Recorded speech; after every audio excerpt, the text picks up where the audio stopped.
16-year-old guy that runs a four-wheeler into the side of a train down at Monticello.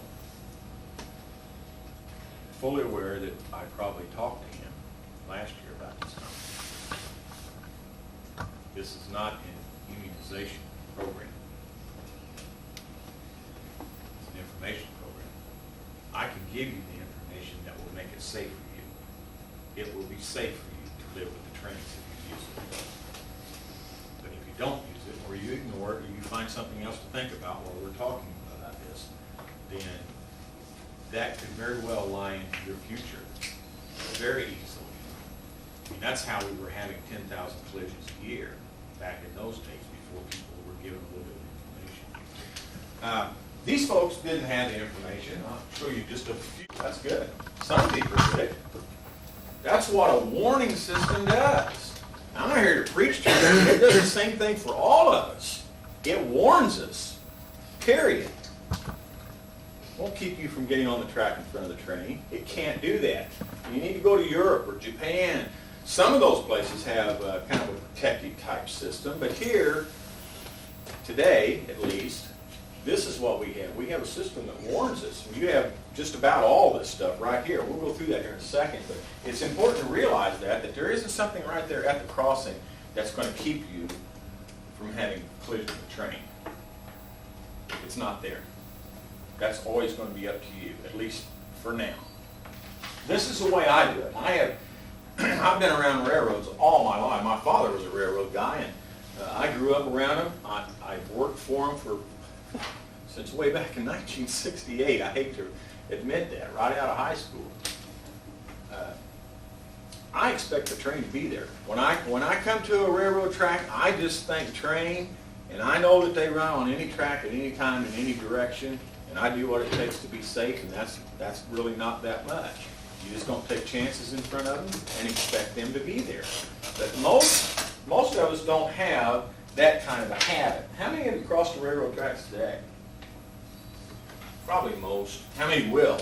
Yeah, just almost everybody here. I will cross them. Yeah, yeah, probably most of us do. Yeah. Let me ask you about that. Did you look? Sometimes not. Yeah, it's okay. That's an honest answer. And I think probably if you were honest, probably most of you would say the same thing. Sometimes I do, sometimes I don't. If I'm not driving a car, I don't. I don't do that.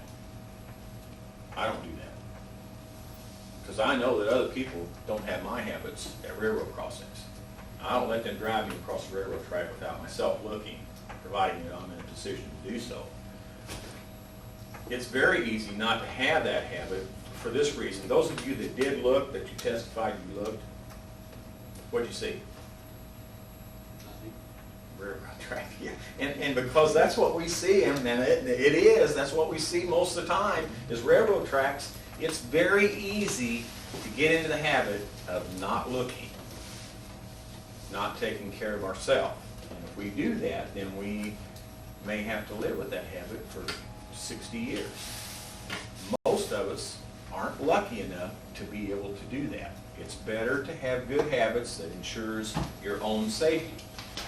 This is what we're going to talk about. We're going to talk about the trains, the crossings, and finally what we as drivers can do to prevent the collision. Drivers can do that. This is my look out of the front of the locomotive.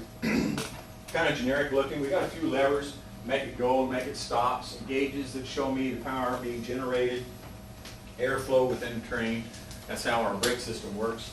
And a literal black box up there that says we're running about 40 miles an hour as we approach this intersection. That's still almost a football field away.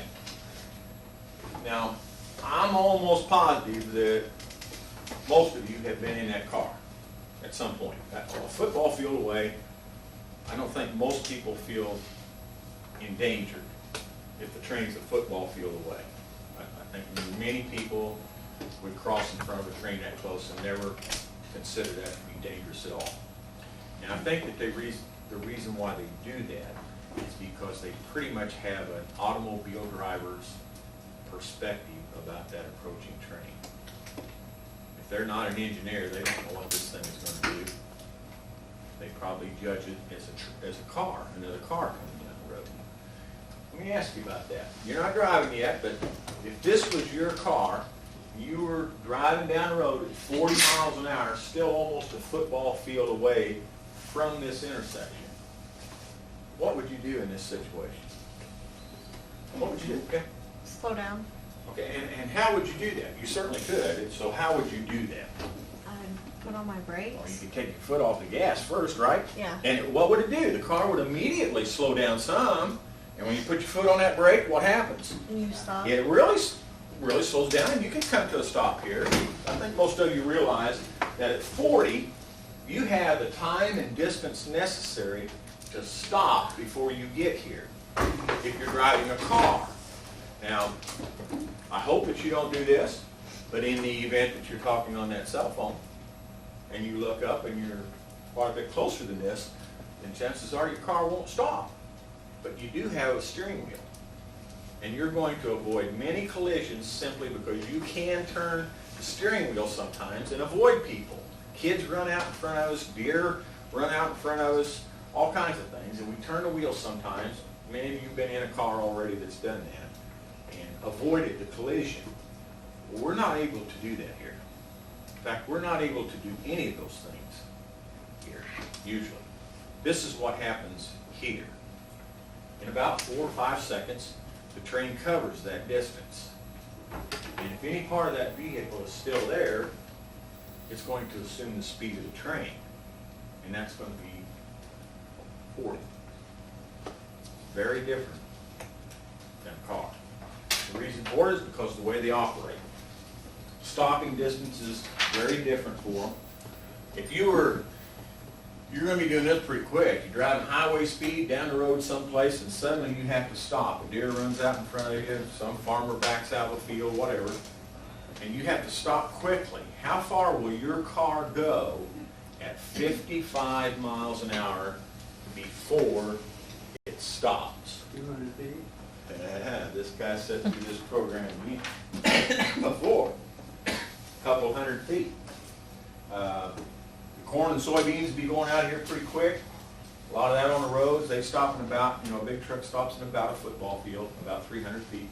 The train, more like a mile, maybe in a mile, maybe not. Depends on whether we're going uphill, downhill, or we got 10 cars or 150 cars. That all makes a difference.